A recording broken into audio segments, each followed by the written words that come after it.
So yun, what's up mga ka-guys? Shout out po sa inyo lahat. Ngayong araw po, sisimula po tayong magmasilya nitong Kisame mga ka-guys. Panoorin niyo po kung gaano kasarap. Medyo maluwang po ito mga ka-guys.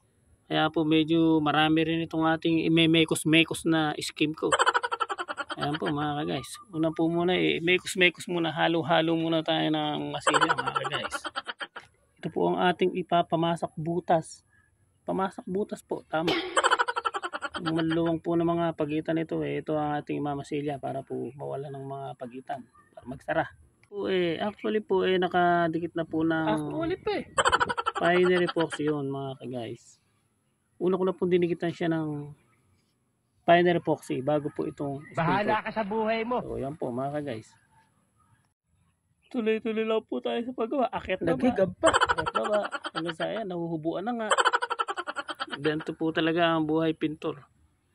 Actually po matagal na po hindi nagpipintura. Ngayon na lang po ulit at hindi po tayo makatanggi sa ating pong mga kaibigan.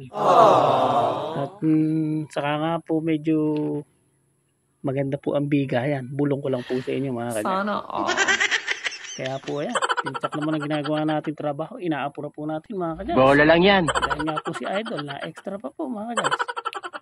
So ayan nga po mga kagaya, tapos na po masilyahan. At ito naman na po ang pinakamahirap na trabaho ng pintor mga kagaya. Oh, no! Ito na po yung pag-espasol. Pagliliha po pala mga kagaya. Ito pa naman pong skim coat sobrang labo na liyahin. Ayan po talagang napakadali po niya liyahin mga kagaya. Mababalo talaga buong katawan mo pag nagliha ka ng skim coat. Hindi naman po natin po pwedeng hindi liyahin ng maayos kasi po nasa pagliliha din po ang ikagaganda ng ating pinipinturahan mga guys. Kailangan din po marunong matuto kang magliha. Ayan nga lang po ang resulta mga guys. Hindi makabulat sa alikabok. Itsura ni guys mga guys. Wala po kasi kung katulong kaya ako na rin ang nagliha. Kawawa naman po makakatulong ko kung paglilihahin ko pa na ganyan mga guys. Siya po ang magiging kawawa. So ayan po mga guys, pinagugulungan na po natin. Pinapahiran po natin ang pintura mga guys. Galing At pati cutting po.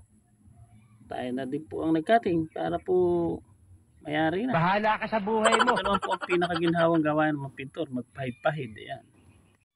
Ika nga pagkatapos ng hirap, yan, sarap naman po ang kasunod. Wow naman! At yan nga po mga guys, napinis na po natin. Ito po ang pinakamasarap, yung susweldo ka na. Kaya po hanggang dito na lang. Palike and share po mga ka-guys. Salamat po sa panonood.